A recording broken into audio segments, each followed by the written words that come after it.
Welcome everybody to Southside Online. My name is Chris and I am joined by my friend Ashley Tarver. Thanks for being here. Absolutely, so happy to be here with you today. We're glad to have you. And if you're new to Southside Online, welcome. We're glad that you're here. And the reason why I have Ashley here with us is because she is one of our rock star volunteers, our MVPs here at Southside. And so I would love for you to tell the folks at home what got you started in volunteering here. I was invited to Southside about 6 years ago on Easter and enjoyed the service, loved the atmosphere, came back a couple more Sundays and they were doing the serve push. And I thought, okay, I don't know what I could do, but I want to do something. So I text the number, kind of filled out, hey, I'm a teacher, so put me in with the kids. Worked with the kid, You were already busy with a full-time job, yeah, right? Okay. Yeah, Right, full-time job, fourth grade teacher. At the time, I didn't have a little one, but I have a 1-year-old now. I started with the 4-year-olds in Wambaland, loved it. Matter of fact, those 4-year-olds are fourth graders this year, so if that tells you anything. That's pretty cool, though, to get to see them grow up, right? Yes, absolutely. So fulfilling. During the summers, I would help with the weekday prep team, kind of behind the scenes, getting ready for Sunday. Then COVID hit and we weren't in the building, but I really missed working and just wanted to do something. So started helping with online, hosting on Facebook and YouTube and the Southside Online website, and just chatting with people, welcoming them, praying with them.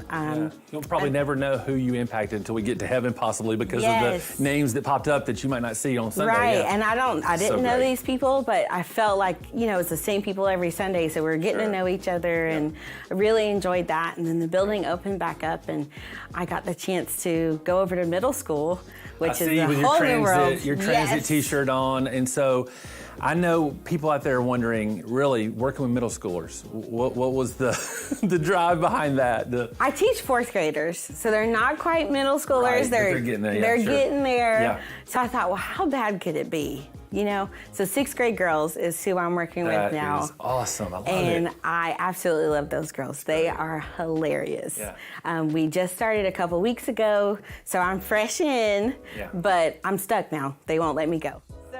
That is so great. So you've experienced Wambaland, online is opportunity as well for those that would love to do that, but then now working with middle school students. And so thank you for doing that and the investment that you're making. But if you were talking just like this with someone who's watching today, and you were to say to them, here's what I would tell you as to why to volunteer here at Southside, what would you say to them?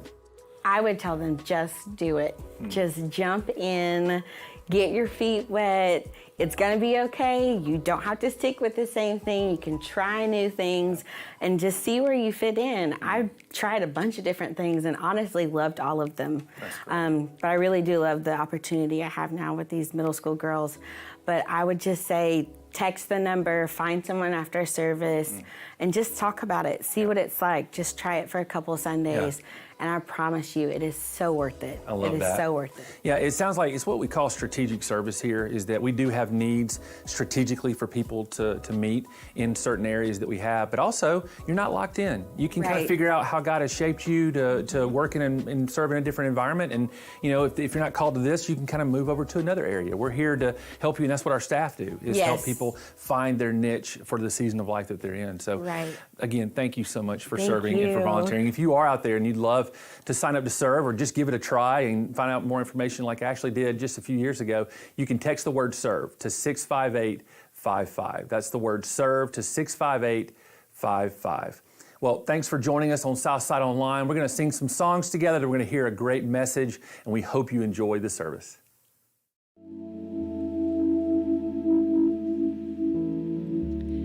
Hey Southside, we are so glad you're joining us. My name is Paige. This is Taylor, and we're going to sing some songs about how good our God is. So wherever you are, let's worship together.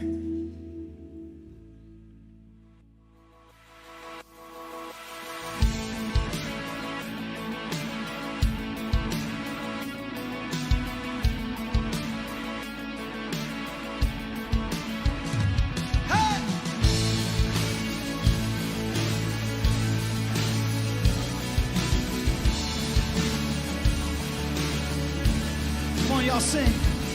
Let praise be a weapon that silences the enemy, and let praise be a weapon that conquers conquers all anxiety.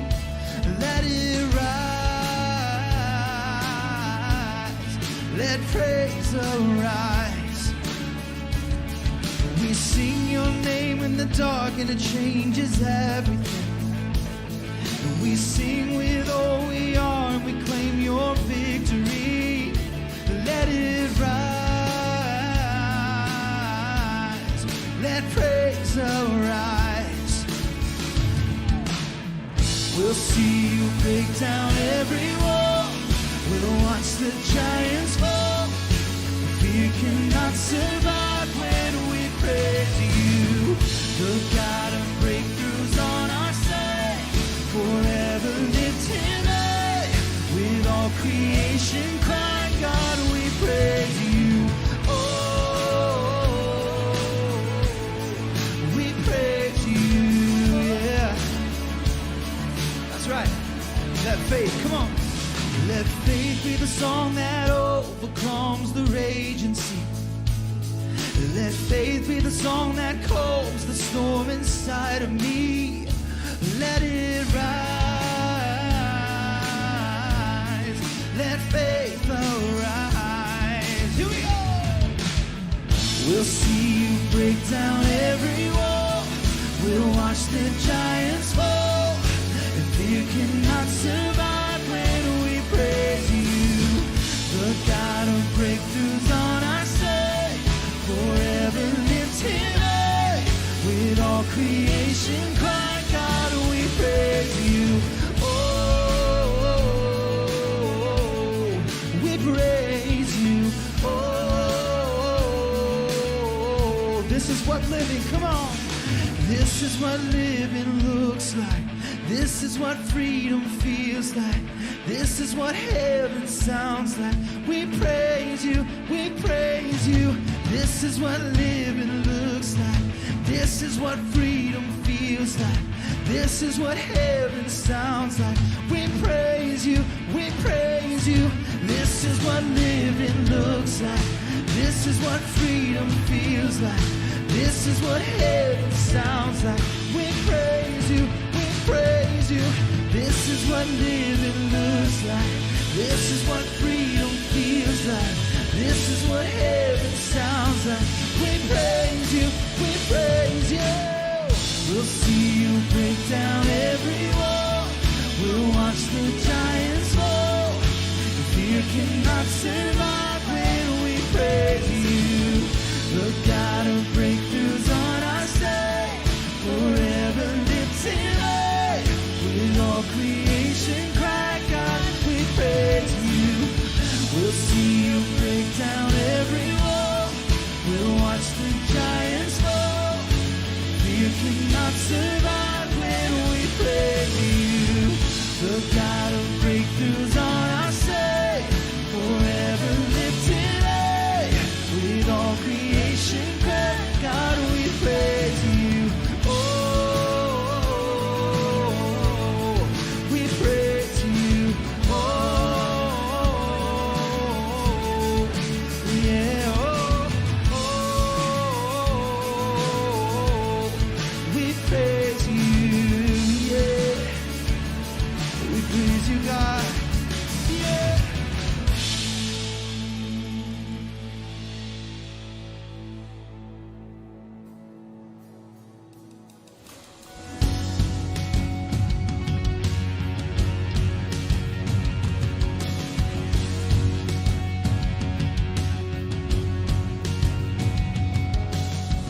When all I see is the battle, you see my victory.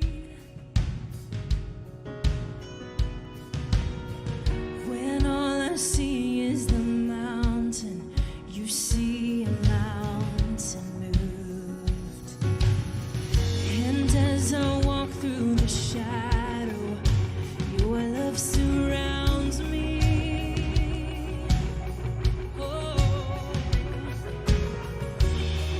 There's nothing to fear now, for I am safe with you. So when I fight, I'll fight on my knees with hands lifted high. Oh God, the battle belongs to you. Every fear I lay at your feet. I'll sing through the night. Oh God, the battle belongs to you.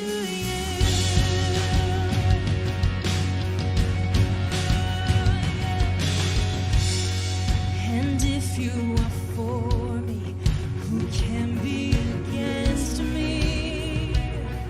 Oh, for Jesus, there's nothing impossible for you. When all I see are the ashes, you see the beauty.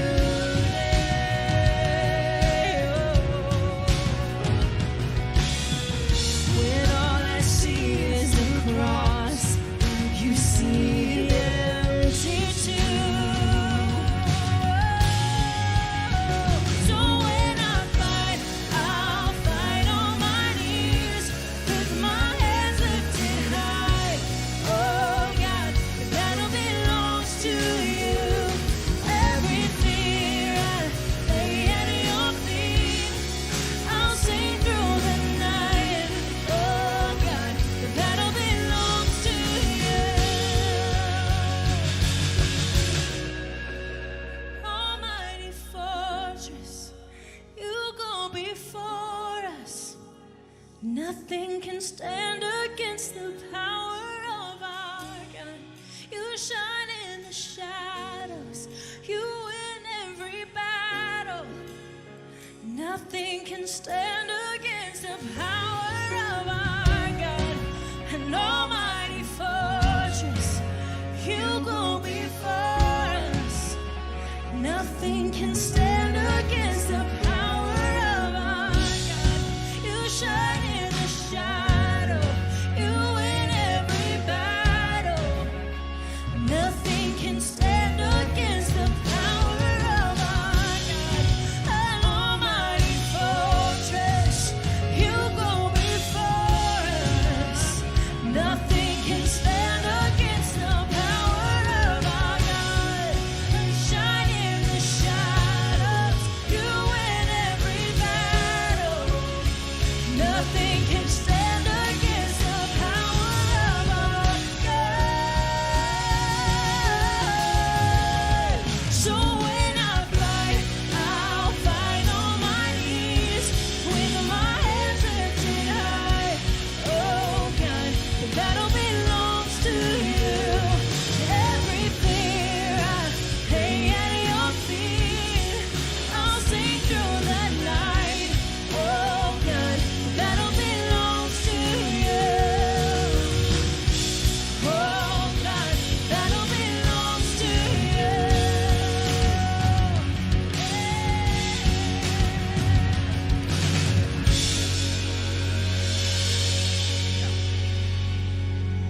God, we're just so thankful today, God, that you are consistent.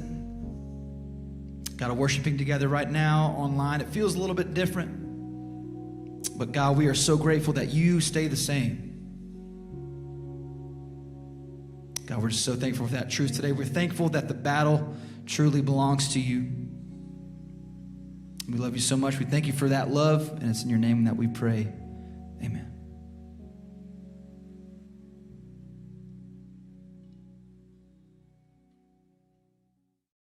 Thank you so much for singing with us. You know, I am so excited about our communicator today. Jason Dixon is a great friend of mine. He's also a phenomenal husband and father, but he moved into a role just a couple years ago, actually took my job. I'm just kidding. I moved into the senior pastor role of Southside Churches, and he is our Peachtree City lead pastor and has a great message to share with us today. But before we get into it, there's some things we want you to know about Jason that I think are pretty interesting. All right.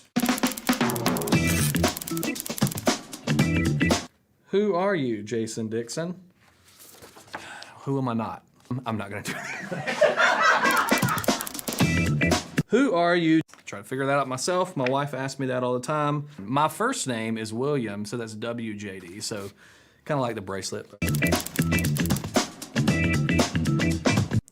Are you a messy, or a clean person. Know this about me.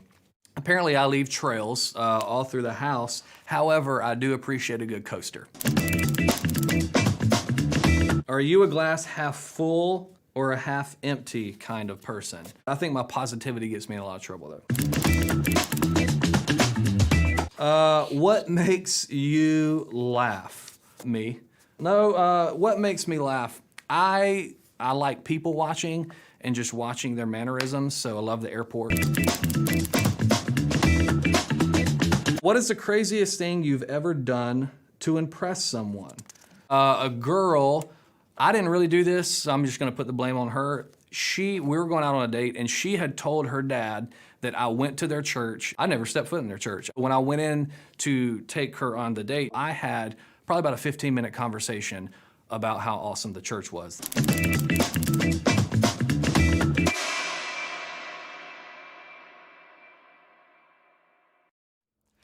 You know what's impressive is a home. You know, and that's where I am right now. Welcome to my home. Or just, honestly, the idea of being homemade. You know, just something that's self-made. Didn't buy it from the store. This comes from me. Now, growing up where I'm from, there was a barbecue place named Bubba's.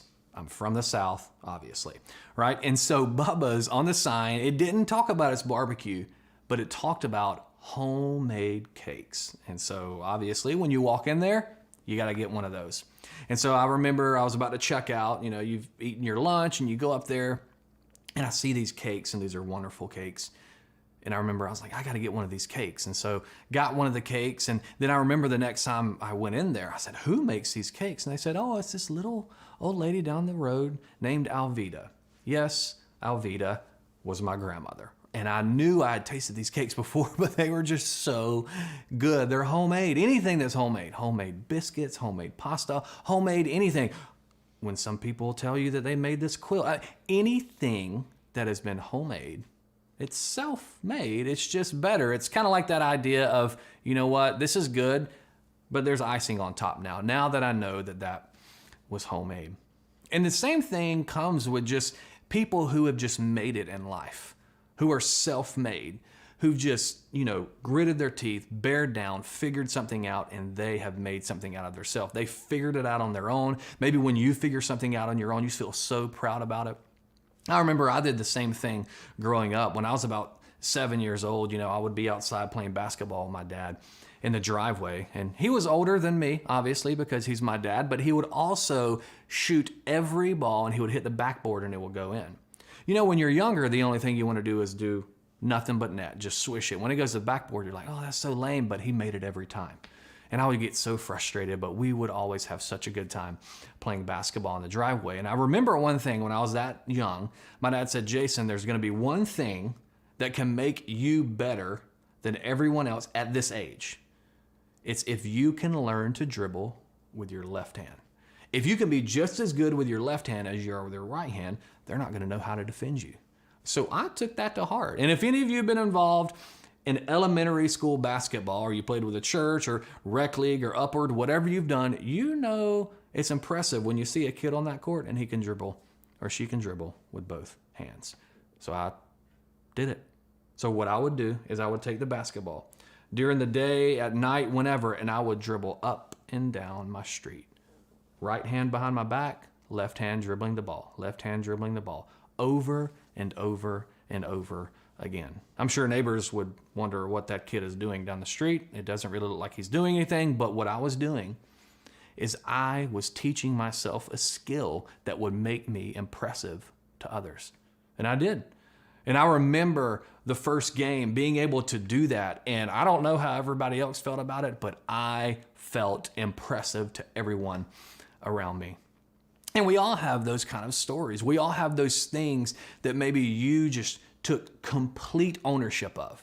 And you know what? I'm going to put this pressure on myself. I'm going to put all of the weight on my shoulders. I'm going to figure this out, and I'm going to be the best at it. I'm going to impress others. I'm going to let other people know that, you know what?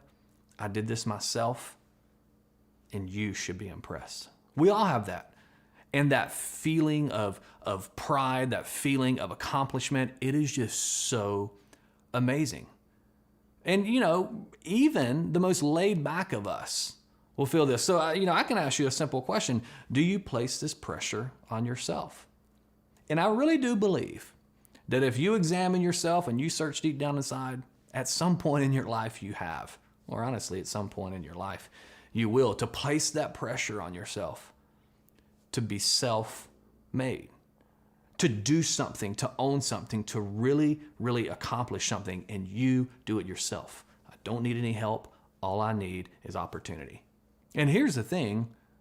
It comes from, I narrowed it down to like 3 places. I'm sure there are other places, but 3 places that I can think of where this desire to place the pressure on myself to succeed, to do the best, these are the 3 places I think it could possibly come from. Number 1 is you're just born with it, and you know this person. I grew up playing sports, and I remember you could just identify quickly who the people are who are just born with that drive, that desire. They're going to do it. They're going to work harder than anybody, and they're going to be better than everybody. You know some of these people. You might be annoyed by some of these people. Maybe you've played these people in board games, which in my house, we don't touch board games, too much competition there. But you know this person. They've studied the board game before you've even played it. They were on the email list before the board game came out so they could figure out how to beat everybody when they play it because they want to impress others. You're just born with that drive. And that is a great thing to have. But then some of us, not necessarily that we're born with that, but we've been burned by it. Maybe you grew up in a household, or maybe you had friends, maybe you had teachers, maybe you have coaches who just did not live that way. It was just such a laid back environment, and you always got upset when you were late somewhere. You always got upset when you forgot something, and so you were like, you know what? I'm going to take ownership of my own life, unlike the people around me. And so now I'm going to make sure I put the pressure on myself that I'm going to accomplish everything that I set my mind to, and that I'm going to impress others around me. And the third, this is a great thing to have because this means maybe you were surrounded by someone who taught you something, is that you've just been blessed by it. You've seen people in your life that have been so motivated to be the best at something, to impress others around them, that you took that and you're like, I'm going to apply that to my life. Maybe I wasn't born with it. I haven't been burned by it, so I've been blessed by it, and I'm going to do the same thing in my life. And so those are some of the ways that when this idea of putting the pressure on yourself, having this self-pressure, impressing others around us, these things are so important. And they're a good thing. It's not even necessarily a bad thing. They're a good thing, but it can turn very, very quickly. Because what happens when all of a sudden you don't succeed? What happens when you don't win that game? What happens when you're not the best when it comes to that recital? What happens when you don't get into the college that you wanted to get into? What happens when your kids don't turn out the way you wanted them to turn out? My question for you is, where does the blame land? If you, when you won, when you succeeded, took all of the credit, when you fail, when we fail, where does the blame land? And that's tough.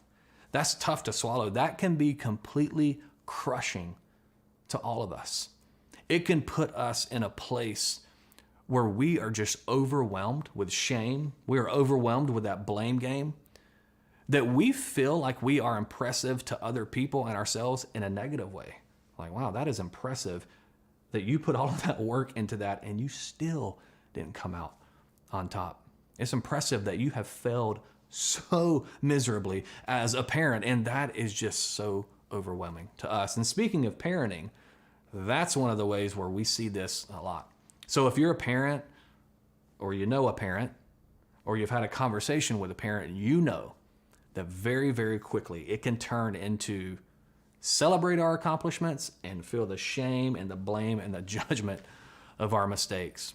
Dr. Brene Brown put it very, very perfectly. She says this: parenting is a shame and judgment minefield, precisely because most of us are wading through uncertainty and self-doubt when it comes to raising our children. You know, we see other people make mistakes with their kids, and we see ourselves make mistakes with our kids, and we look at them, how could you do this? How could you do that? But then we look at ourselves and we're like, oh my goodness, How much therapy am I going to be paying for because of the mistakes that I've made when it comes to my kids? It's tough. And it's not just in parenting. It's in our professional lives. Whether you work, whether you stay at home, whatever it looks like for you, we take so much of the credit when we succeed, and we take all of the blame when we fail. Personal lives, relationally, when it comes to our family, when it comes to our spouse, we put that blame on us, and it weighs on us. And you know what happens? When the blame lands on us, it can be tough to qualify ourselves for future opportunities. When we shoulder all of that weight, it can be so difficult for us to look at an opportunity to be a better parent, or to be a better spouse, or to be a better friend, or to be a better employee. And we can just say, you know what? When I look at the way I've made mistakes, and when I look at my past struggles, I'm not impressive. I'm not impressive. Not as much as I thought I was. And that can put us in a place where we just begin to disqualify ourselves for so many opportunities in life. That could be great opportunities for us to make personal change, or to even make change in others. And that's what we want to talk about today. We want to talk about that there's so much more than to look through a lens of how am I going to impress others. That there's so much more than when you don't impress others to just shoulder all of that blame. There's so much more to life than that, and that's what we want to talk about today. And so we're going to hear a story from the New Testament. And in this story, it's called a parable. Maybe you're familiar with a parable, maybe you're not. If you're not, basically what it is what we're going to be reading. Jesus, he would take these stories, and they're not necessarily true stories, but what they are is they're stories that really contextualizes that culture. And so he'll share a story, and the story kind of has, a meaning behind it, but he shares it in a way that the crowd, the people who are listening, would understand what's going on. So if I was to share a story with a group of people right now in 2021, it would be contextualized to kind of this area, so they would be able to connect with the story. They would maybe be able to see themselves in the story. And that's what Jesus did so well. So we're going to be reading a story in the book of Luke. Now, Luke was one of the authors in the New Testament, and Luke actually wrote a lot more of Scripture than we think. He only wrote 2 books, but in those 2 books, he wrote the 3rd most words in all of the Old Testament and New Testament. He wrote over 37,000 words. That's actually even more than Paul. Paul wrote more individual books, but Luke wrote a lot. He actually wrote the book of Luke, and he wrote the book of Acts. Now, Luke was a physician. So Luke was a very, very detailed man. And he even lets us know how detailed he was at the beginning of the book of Luke. Even in chapter 1, starting in verse 1. He's talking to a friend of his, a guy named Theophilus. Now, this specific guy, when you do some research and you understand his history, what we can tell is that he was respected in the community. He probably had some sort of high standing. And so Luke wanted to write something to him. And this is what Luke said. He said, I want you to know that I have researched, I have investigated, I've combed through the stories and the evidence, and I want you to know that what I'm about to share with you is as accurate and as true is possible, because I have detailed every single thing that I've heard, and this is what I believe about this guy named Jesus. And so Luke begins to write this amazing story. And the story that we're going to focus on today comes from Luke chapter 15. Now, in Luke chapter 15, Jesus is talking to a group of people, and the first thing he talks about is the story of a lost sheep, that's great. But then he talks about the story of a lost coin. Do you kind of see the pattern here? And then, starting in verse 11, he lands on a story of a lost son. Now, many of you have heard this story. Maybe you've heard it called the prodigal son, but it's a story with very deep meaning. And today, what we're going to get out of this story is something that we can apply to ourselves when it comes to just the shame of not being quite impressive and what we should be focusing on.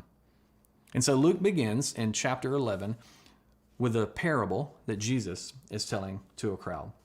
And this is what Jesus said, starting in verse 11. There was a man who had 2 sons. The younger one said to his father, Father, give me my share of the estate. So he divided his property between them.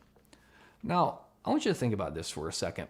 This son, he's a younger son, right? I was the youngest, so I probably opened my mouth a lot more than I should have. But this youngest son goes to his dad, and he is basically saying, listen, Dad, I understand that you will die one day. So what I would like for you to do before you die, and you leave me what I'm deserved, why don't you go ahead and give it to me now? You can give it to my other brother. I'm not too concerned with him, but I would love for you to give me that. Now, you remember growing up, and you remember Christmas Eve, even weeks before Christmas, you knew your parents had already bought some of your Christmas gifts, right? Not the one that Santa's going to deliver, because those come from him, but the ones that are under the tree from your parents and from your aunts and your uncles and your cousins and your sisters, whoever it's from, you wanted those now. You wanted those presents now. So what we would actually do in my house is you get to open one present on Christmas Eve, and that was amazing. But we always want stuff before, honestly, we even deserve to get it. We want it now. We live in a culture where we just want things now. And you know what? I mean, sometimes we think we can do better with what we're deserved than who's actually giving it to us. So listen, you give it to me now. That's what this son's saying, and I'll do much better with it than you just holding on to it. And so you got to understand, this is a big deal that he's asking from his dad. And what's so fascinating is his dad said, okay. And so he gave it to him.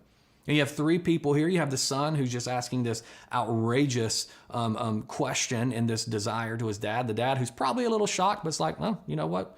You know what to do with it. Here you go, buddy. And then you have the other brother who's like, can you please quit ruining everything? Listen, Dad's going to leave it to us, and you're asking for it now. What if he doesn't give it to us at all? So the older brother's probably a little ticked off too. But the younger brother got exactly what he wanted. Then we go to verse 13, and this is what Jesus says next. Not long after that, meaning after he got all of his stuff, the younger son got together all he had, set off for a distant country, and there squandered his wealth in wild living. Now, I know none of you have ever had wild living, right? And I know we've all had wild living. I know I had my wild living, and that's exactly what he's doing. So, it probably looked a little different then than it does now when it comes to wild living, but he just basically squandered every single bit of it. After he spent everything, there was a severe famine in that whole country, and he began to be in need. I want you to think about that for a second. This son literally picked the worst time to blow all of his money, to just live it up, have a great time. And when he ran out of everything, the problem was he didn't have friends he could go to, because you know what happened? A famine. Talk about worst case scenario. There's no food for anybody. He's starving. He doesn't have anything. He doesn't have any money. He doesn't have a job. He knows he can't go home to his dad because of what he just done. And so he's just in the worst place possible. You see, he thought that he knew best. I'm self-made. Give me what I need. I can make myself. I can make something of myself. But what he didn't think of is that difficult always happens. In my life, in your life, in all of our lives, difficult's going to happen. It's going to come, and it's going to catch us off guard. It's going to throw off plans that we've had, and it is going to make us possibly feel some shame, feel some guilt, feel some blame, and we're not going to know where to go from there. And this is what the son does when he's getting into a pit of despair, starting in verse 15.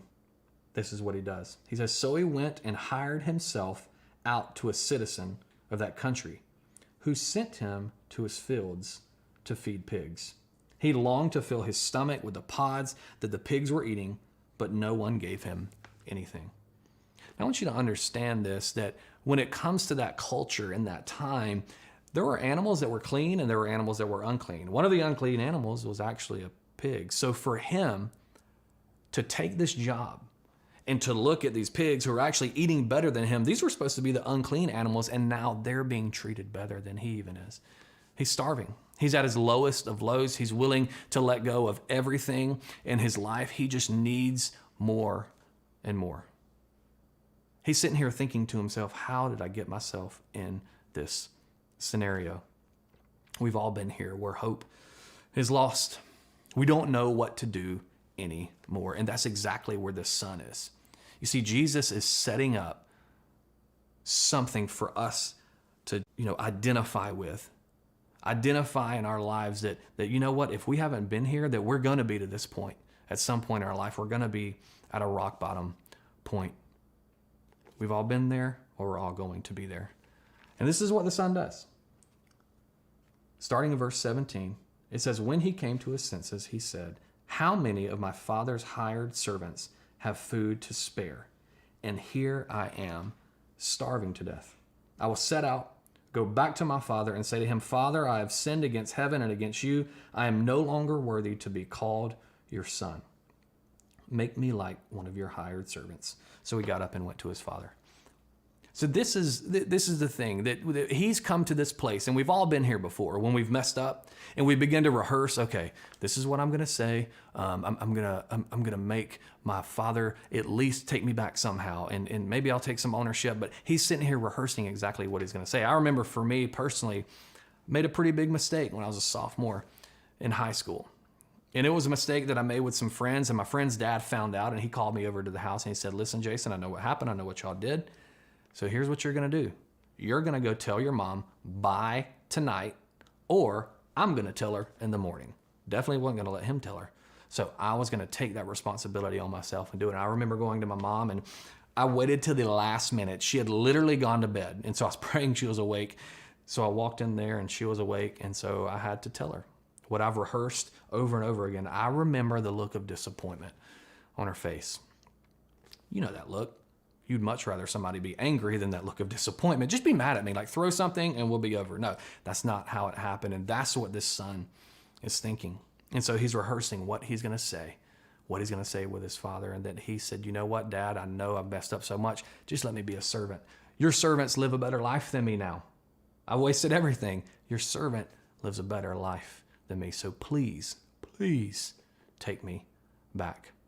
And that's one of those things that we've been to this place in our life where we are just at rock bottom. We need to figure out how to get out of this. And so starting in verse 20, this is what happens. He says, but while he was still a long way away, when he got up and he went to his dad, his father saw him and he was filled with compassion for him. He ran to his son, threw his arms around him, and kissed him. I want you to think about this. This is a really big deal. This is a really big deal. He saw his dad, and his dad saw him. And he was not expecting what his dad was going to do. He wasn't expecting even so much. He said to his dad, hey, Father, I have sinned against heaven and against you. I am no longer worthy to be called your son. His dad has just ran to him, has just hugged him, has gave him a kiss. This has completely thrown the son. It's just caught him off guard. Caught him off guard so much that he completely pushed aside what just happened, the interaction with his father. And he said, no, Dad, you don't understand. I've lost everything. I've messed up. I've sinned against you. I've sinned against God. Please just take me back. Let me be a servant. I cannot believe what I've done. Talk about past rock bottom. This is where he is. He's willing to give up being a son. There's no way his dad will ever love him the same. Why did his dad just turn his back when he was walking towards him? How did his dad even recognize him? These are the things that are going through his head. But no, his dad ran towards him. His dad ran towards the mess. Aren't we a mess sometimes? Aren't we a mess most of the time? And his dad was willing to run towards it. And so after his son confesses all of this stuff, his father, the father, completely doesn't even respond to it. In verse 22, this is what the father says. He says, quick, bring the best robe and put it on him. Put a ring on his finger and sandals on his feet. Bring the fattened calf and kill it. Let's have a feast and celebrate. For this son of mine was dead and is alive. Again, he was lost and is found. So they began to celebrate. Do you ever feel in life that you don't deserve the response that you get? In the sense of you've messed up so bad that you've held your head low in shame and someone was willing to love you anyhow. That's exactly what the son is feeling. That's exactly what the son is feeling. All of the shame, all of the blame, I am about as impressive as nothing right now. I'm not impressive.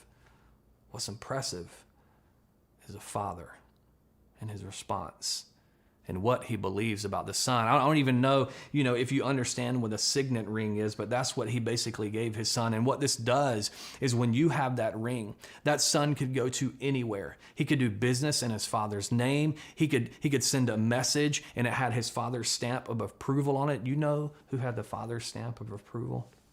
The son. He didn't deserve it. He knew he didn't deserve it. But his father gave him that stamp of approval anyhow. That's what's impressive.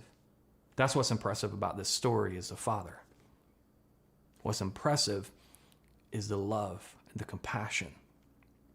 And the fact that the father holds all of the power and he hands over his power. He hands over his stamp of approval. He believed in him. The son didn't even believe in himself. Now, I don't know if you've ever seen the movie Good Will Hunting, but Robin Williams plays a character in the movie who's a psychologist, and his name's Dr. Sean McGuire. And Dr. McGuire says this to Will in the movie. He looks at him, he says, some people can't believe in themselves until someone else believes in them first. Maybe that's you. Maybe that's you. I know we've all been in a place like that where we just don't believe in who we are. We don't believe we live up. We don't believe we're good enough. We just need for someone to believe in us. But you know why we don't believe in ourselves? It's because we're not even thinking about others. We're focusing on ourselves. And it's honestly, it's like a mirror, right? And you know what a mirror is. And there are some mirrors that expose more than others, like the mirrors in a hotel room, right? Those ones that have the light and make your face huge. And you're like, wow, I've broken out and I'm 37 years old, right? You just feel like that when you look in these mirrors. But the thing about a mirror is it puts the focus on you. You get to look at yourself. You want to be impressive. You want to make sure that you look impressive in a way that makes others around you be, oh, I noticed that. They're great. But the other problem of a mirror is when we see the flaws and we see the mistakes in ourselves. I'm looking in this mirror right now and I'm terrified. But the problem with the mirror is it takes the focus off everything around you and it's just focused on you. But here's what I want you to know. Are there times in your life where you need to take the mirror and you need to put it down? You need to take the focus off yourself. We need to take the focus off ourselves and look around us. Because it's in those places where we begin to see how impressive God is. That it's not up to me to impress anyone. It's not up to me to impress God, that I can see how impressive God is. You see, here's the thing. If you begin to disqualify yourselves because of what you see, that's not the thing. We don't disqualify ourselves because of what we see. We are qualified because of what He made. Because of what God made. He made you. And He made you in a way that you are qualified for every opportunity and every situation that He's going to put you in. And we just got to get our focus off of ourselves. We got to quit looking at the mirror. We got to quit holding our head down when we're walking towards our Father who's running toward us. And we just need to look up and notice that that's impressive. This is what I want to ask of all of us. I want to ask of you is don't try to impress God. That's not what we're here for. Don't try to impress God.